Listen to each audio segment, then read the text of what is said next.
A gente, para não perder tempo, vamos bater um papo com a competente médica pediatra Flávia Paredes, a doutora Flávia, que está fazendo um alerta bem importante para os pais, para as mães, os pais de um modo geral, sobre um bichinho chamado adenovírus. Não é isso, doutora Flávia? Boa tarde.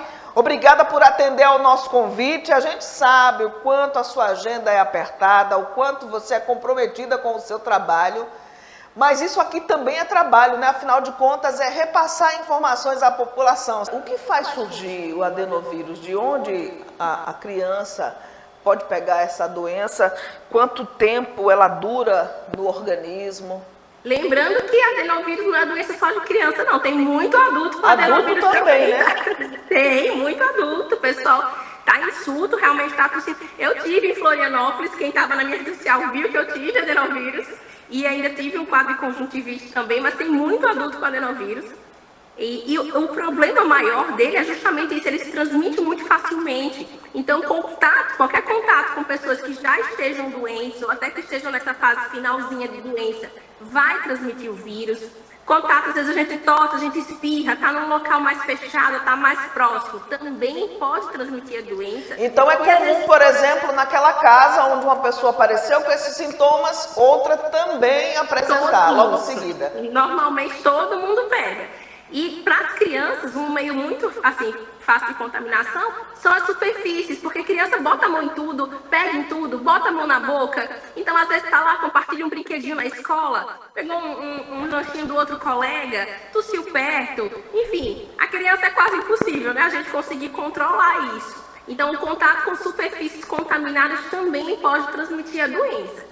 Esse quadro mais expressivo, ele dura de 3 a 5 dias. A resolução espontânea, ela fica ali em torno de 7 a 8 dias, né, com o quadro gripal. Lembrando que uma secreçãozinha é comum ficar, às vezes uma rouquidão, às vezes aquela tosse seca, fica até 14 dias de doença. Mas o quadro mais expressivo, ele vai incomodar em uns 7 dias.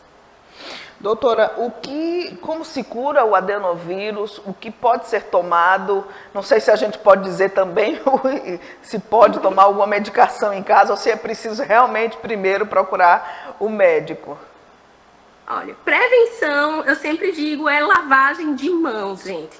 A gente viu, né, principalmente agora no Congresso, que naquele período de pandemia, a gente basicamente zerou a transmissão de outros vírus, como influenza, por exemplo. E isso aconteceu por causa das medidas de contenção, porque a gente estava se cuidando, a gente estava lavando as mãos.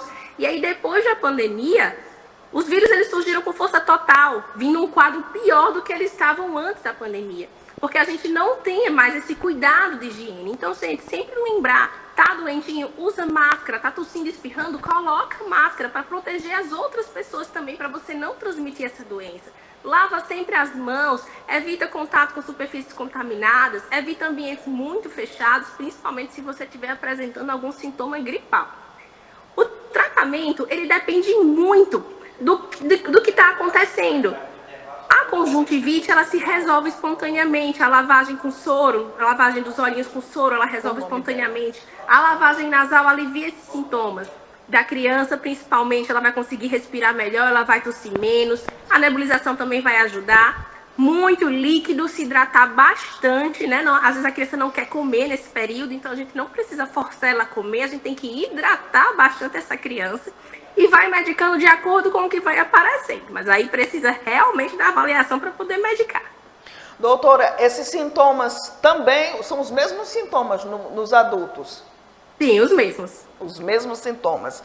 E aí, obviamente, tratamento também é quase que parecido, né? Agora, doutora, deixa eu dizer o seguinte, aproveitando esse seu gancho de que durante o período da pandemia foi muito reduzido, né, o número de transmissões de outros vírus e tal, exatamente por conta dos cuidados que a gente tinha, da preocupação. Eu sinto, por exemplo, quando a gente chega num ambiente, num restaurante, quando sai paga alguma coisa, não tem mais ali no caixa o álcool em gel para que a gente pudesse higienizar as nossas mãos, né? É um hábito que ficou da pandemia, mas que infelizmente nos ambientes não há mais essa disponibilidade.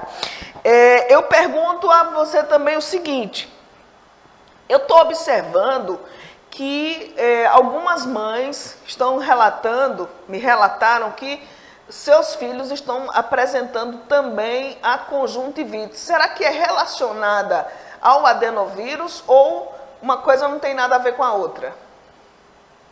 Existe a conjuntivite, tanto a viral quanto a bacteriana, que também é transmitida pelo contato.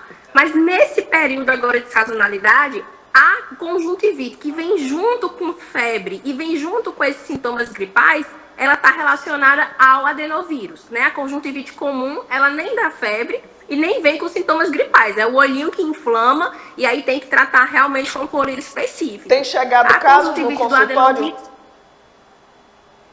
De conjuntivite comum, poucos. Poucos o que casos. tem chegado muito mais são a conjuntivite relacionada ao adenovírus. Quantos casos mais ou menos? Eu estou vendo muita prescrição de antibiótico, principalmente porque, assim, às vezes o ouvidinho fica vermelhinho, a criança às vezes reclama, né? O olhinho também assusta, já passa um colírio com antibiótico.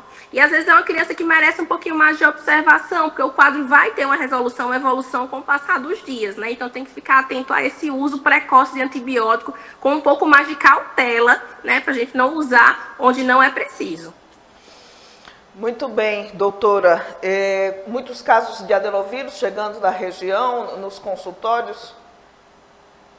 Muitos casos, tanto no atendimento ambulatorial do consultório e também nos atendimentos de urgência, né? Pelos SUS, a gente está vendo muitos casos de adenovírus, né? Aquele quadro bem clássico mesmo do febrão, da tosse com a conjuntivite, alguns com diarreia, outros não, alguns vomitam, outros não, mas o quadro clássico a gente tem visto com muita frequência e realmente, como ele é muito exuberante nos 3 primeiros dias, a gente fica um pouco mais debilitado que o comum. Então, faz as pessoas realmente buscarem o serviço de urgência e emergência. Então, para a gente encerrar, deixa aí as principais observações, os cuidados que os pais, que os adultos, que todos nós precisamos ter a partir do momento em que a gente está com o vírus e para a gente se precaver dele também. Isso. Principalmente, gente, as crianças. Se seu filho está doente, não manda para a escola. Eu sei que é difícil, às vezes a gente não tem rede de apoio, a gente não tem... Mas a maior fonte de contaminação hoje é a escola para a criança, porque ali é um ambiente fechado que ficam várias crianças sem imunidade. Criança até 4, 5 anos, ela não tem uma imunidade bem formada, independente do que você faça. Então, vai transmitir com muita facilidade. Então, se a criança começou a apresentar sintomas gripais, não manda para a escola. Tá com febre, não sabe por quê? Não manda para a escola. Tá melhorando? Manda usando uma máscara. Se for uma criança maiorzinha, principalmente. Se você está apresentando sintomas gripais, sai de casa, usa uma máscara também. Fica lavando as mãos com frequência. Ter cuidado, às vezes, com alguma coisa que a gente vai pegar, algum objeto que é compartilhado. A gente sempre tem que ter cuidado de higienizar com álcool, né? Realmente, o que você falou é verdade. A gente não tem mais hoje disponível, né, nos ambientes, o álcool, a gente não tem mais esse costume de usar máscara nem quando está doente, a gente não tem mais esse costume de estar lavando as mãos, parece que a pandemia nos levou ao limite e agora a gente não faz mais nada. Mas esses cuidados, eles são necessários sim para prevenir a transmissão de outros vírus, como a influenza e o adenovírus também. Doutora Flávia, muitíssimo obrigada por sua participação aqui no nosso programa. Vamos fazer esse vídeo chegar ao maior número de pessoas possíveis, para que elas fiquem alerta, né, com essa sua observação, com esse chamado que você está fazendo à população. Um grande abraço, bom trabalho e a gente está aqui sempre à disposição. Obrigada. E olha, parabéns, né, você que já está aí com o seu bebezinho guardado, né? Sim, com o pequeno Samuel, sim. Que venha com muita saúde, que Deus abençoe. Amém. E que venha num ambiente de paz, principalmente. Amém. Tá certo. Muito obrigada, gente. Um beijo, um abraço, doutora Flávia Paredes.